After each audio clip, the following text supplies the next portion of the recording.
December 18, 1944, 14:25 hours, near Bastogne, Belgium. Obergefreiter Fritz Weber sat in frozen mud with 43 other German soldiers, watching American trucks approach the field where they'd surrendered 3 hours earlier. Fritz was 22 years old, had been fighting since Normandy in June, and hadn't eaten a full meal in 4 days. The German supply lines had collapsed during the retreat across France, and the Ardennes offensive that was supposed to turn the war around had instead turned into chaos, where units lost contact with headquarters and soldiers scrounged for food wherever they could find it. The propaganda had been clear about what happened to German soldiers captured by Americans. The Allies would torture prisoners for information, execute officers, and leave enlisted men to starve or freeze. Fritz had believed this completely because the alternative, that propaganda might be lies, was too dangerous to consider while still fighting for Germany. But now he was captured, and the torture hadn't come. Neither had execution or starvation. Instead, American soldiers had searched them for weapons, provided blankets against the December cold, and were now apparently bringing food. The trucks stopped. American soldiers jumped down and began unloading metal containers that steamed in the winter air. The smell hit Fritz before he could see what was being served. Meat, grease, something that might have been coffee. His stomach cramped from hunger that had been constant companion for weeks. Around him, other German prisoners were staring at the American field kitchen with expressions mixing disbelief and desperate hope. An American sergeant, Fritz couldn't understand the rank insignia, but the authority was obvious, gestured for the German prisoners to form a line. Fritz stood on legs that shook partly from cold and partly from exhaustion, joining the queue that shuffled toward the field kitchen where American cooks were filling metal trays with food that looked more substantial than anything Fritz had been issued by German quartermasters in 6 months of combat. When Fritz reached the serving line, an American cook handed him a tray containing portions that seemed impossibly large. Some kind of stew with visible chunks of meat and vegetables, bread that was actually white rather than the black ersatz bread Germany had been producing since 1943, and a tin cup filled with coffee that smelled real rather than the roasted grain substitute that German military had been calling coffee for 2 years. Fritz took his tray and sat in the mud, staring at the food for several seconds before actually eating. The stew was hot, genuinely hot, not lukewarm like the meals German field kitchens produced when they functioned at all. He took a cautious bite, then another, then began eating rapidly, despite knowing that sudden food after days of hunger could cause stomach problems. The American soldier sitting nearby, apparently assigned to guard the prisoners but holding his rifle casually rather than pointing it, watched Fritz eat and smiled slightly. He said something in English that Fritz didn't understand, but the tone seemed friendly rather than mocking. Fritz looked up from his tray and spoke in German without thinking about whether the American could understand. "This is the best thing I ever had." The American soldier obviously didn't understand the words, but he seemed to recognize the tone. He nodded, gave a thumbs-up gesture, and said something else in English that included the word good repeated twice. Fritz returned to his meal, eating with concentration that blocked out everything except the immediate experience of hot food filling his empty stomach for the first time in days. The logistics of abundance. American soldiers at the front received approximately 4,000 calories daily through various ration types: K rations for mobile operations, C rations for field use, B rations when field kitchens could operate, and A rations when circumstances permitted fresh food preparation. The caloric content exceeded what most American civilians consumed during the Depression, reflected military recognition that combat operations and winter conditions required substantial food intake to maintain physical performance and morale. German military rations had declined steadily throughout the war as supply difficulties, Allied bombing of transportation networks, and general economic deterioration reduced both quantity and quality of food available to frontline troops.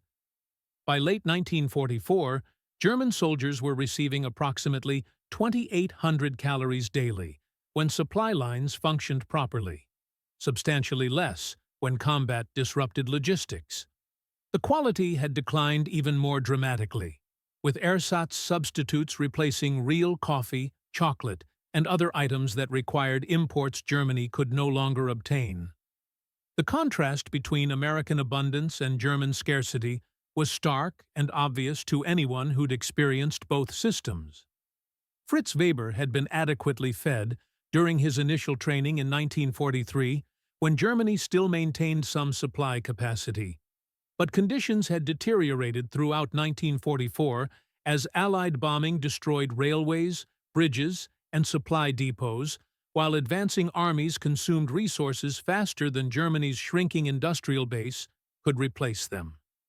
By December 1944, Fritz considered himself fortunate on days when he received any hot food at all, regardless of quality or quantity. The American meal Fritz received as prisoner contained approximately 1,200 calories, enough for a substantial hot meal that would provide energy and warmth for several hours. The stew included actual beef from American cattle ranches, vegetables from American farms, and seasonings that had been transported across the Atlantic along with the troops who were fighting to liberate Europe.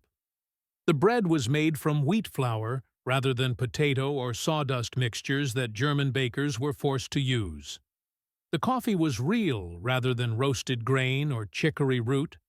To Fritz, who'd been subsisting on inadequate rations and scavenged food for months, the American meal represented abundance that seemed almost criminal during wartime when everyone was supposed to be suffering equally.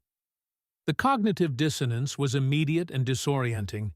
He was a prisoner, a defeated enemy, yet he was eating better than he'd eaten as German soldier, with theoretically full rights to German military logistics. The camp where enemies became humans. Fritz was transferred to permanent POW camp in northeastern France in February 1945, joining approximately 8,000 German prisoners housed in facility that had been established to hold captured personnel until the war ended and repatriation became possible. The camp was basic but well organized, with wooden barracks heated by stoves, adequate sanitation facilities, and recreational areas where prisoners could exercise and socialize during non-working hours. The daily routine was structured around work assignments that were required under Geneva Convention provisions, allowing captors to employ prisoner labor for non-military purposes. Fritz was assigned to agricultural work on nearby farms, where labor shortages had become critical as French men were serving in the military or had been killed during years of German occupation. The work was hard, but no worse than military service, and it provided structure that made captivity more tolerable than sitting idle in barracks all day. The relationship between prisoners and guards evolved over months, from purely custodial to something approaching cordial coexistence. The American guards were generally young men who'd been assigned to POW duty because they lacked combat training or had been wounded and returned to duty in non-combat roles. Many were themselves from immigrant families, Irish, Polish, Italian backgrounds that made them sympathetic to European prisoners who were also far from home. The guards enforced regulations but weren't harsh unless prisoners created problems that required disciplinary response. Fritz developed working relationship with Sergeant Michael O'Brien, an Irish-American from Boston who supervised agricultural work details. O'Brien spoke no German, and Fritz's English was limited, but they communicated through combination of gestures, simple vocabulary, and drawings that allowed basic exchange of information and occasional humor. O'Brien treated prisoners as workers rather than enemies, provided fair treatment in exchange for reasonable effort, and maintained security through mutual respect rather than intimidation. The transformation from enemies to humans happened gradually through daily interactions that revealed shared experiences and common humanity, despite national differences and ideological conflicts that had created the war. Fritz learned that O'Brien had family members who'd immigrated from Ireland during the famine, had grown up poor, had enlisted for economic opportunity rather than patriotic fervor. O'Brien learned that Fritz had been conscripted, had served because refusing meant punishment, had fought without particular enthusiasm for Nazi ideology that he'd found disturbing even before the war turned against Germany. The treatment that contradicted everything. American treatment of German prisoners often exceeded minimum legal requirements, reflecting cultural attitudes about appropriate behavior toward defeated enemies and practical recognition that humane treatment improved camp security by reducing prisoner motivation to escape or resist. The result was POW experience that many German prisoners found surprisingly comfortable, despite the fundamental loss of freedom that captivity represented.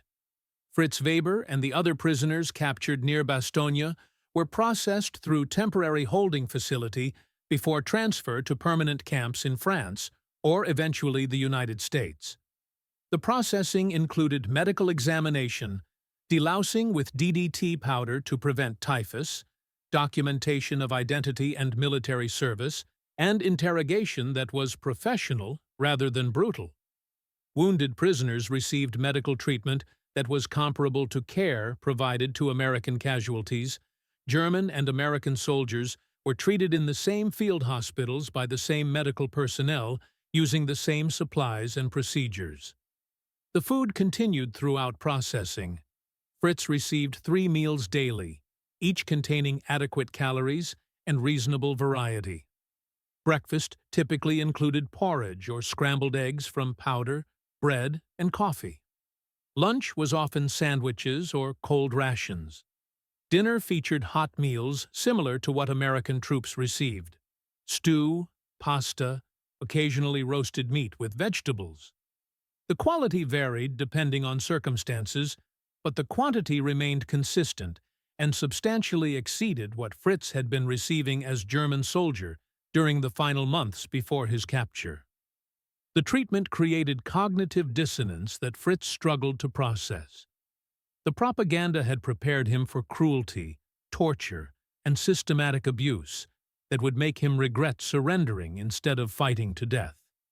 Reality was daily routine that was boring but not harsh, guards who were professional but not brutal, and living conditions that were austere but significantly better than frontline service in collapsing German army. Other prisoners shared his confusion. Fritz talked with dozens of German soldiers during his first weeks in captivity, discovering that nearly everyone had similar experiences: expectations of torture that never materialized, assumptions about American barbarism that were contradicted by actual treatment, and propaganda about Allied atrocities that seemed increasingly like lies rather than truth. One conversation particularly stuck with Fritz. He was talking with Feldwebel Hans Richter, a sergeant who'd been captured at the same time, about their treatment by American forces. Richter had fought on the Eastern Front before being transferred west in 1944, had seen what German forces did to Soviet prisoners and civilians, and was expressing amazement that Americans weren't reciprocating with equivalent brutality. "They should hate us," Richter said quietly. "We've been bombing their cities, killing their soldiers, fighting them for 5 years. But they give us food and medical care like we're guests instead of prisoners. I don't understand it." Fritz didn't understand it either. But he was grateful for treatment that seemed generous rather than merely adequate, humane rather than just legal. The taste of industrial capacity. The food that German prisoners received wasn't exceptional by American standards. It was standard military rations that American soldiers complained about regularly. But to prisoners who'd been subsisting on declining German military rations for months or years, American food represented abundance that demonstrated industrial capacity and logistical competence that Germany couldn't match. The variety was particularly striking. American rations included dozens of different meal options, even within limited categories like C rations and K rations. Prisoners might receive beef stew one day, ham and beans the next, spaghetti and meat sauce the third. Desserts included canned fruit, cookies, chocolate bars. Beverages included coffee, powdered milk, lemonade mix. The variety prevented monotony that characterized German rations, which had featured the same limited options repeated endlessly. The packaging was sophisticated in ways that German military logistics had never achieved. American rations came in sealed tins or waxed cardboard that protected contents from moisture and contamination. The packaging included can openers, utensils, cigarettes, matches, and other items that made field consumption practical without requiring additional equipment. German rations came in packaging that often failed to preserve contents adequately and required soldiers to provide their own eating utensils and other necessities. The abundance extended beyond food to other aspects of prisoner life. Clothing was provided when needed: wool blankets, winter coats, boots in correct sizes, rather than whatever mismatched items happened to be available. Medical supplies were plentiful enough that minor ailments received treatment that German military medical services had been forced to ignore due to shortages. Recreational items like playing cards, books, and sports equipment were provided to reduce boredom during confinement. Fritz received new boots in January 1945 after his original German-issue boots had worn through during the retreat across France. The American boots were properly sized, well-constructed, and immediately comfortable in ways that German military boots rarely achieved even when new. The boots were standard American issue rather than anything special, but to Fritz, they represented industrial capacity that could provide quality equipment even to prisoners who theoretically deserved minimal consideration. The letters that revealed the contrast. Fritz was permitted to write letters home under regulations that allowed prisoner correspondence subject to censorship that prevented transmission of military information. His letters to his mother in Bavaria described conditions that created emotional responses she found difficult to reconcile with her understanding of what captivity should mean. He wrote in April 1945, "Mother, I am well fed and safe. The Americans give us 3 meals daily, adequate shelter, and medical care when needed.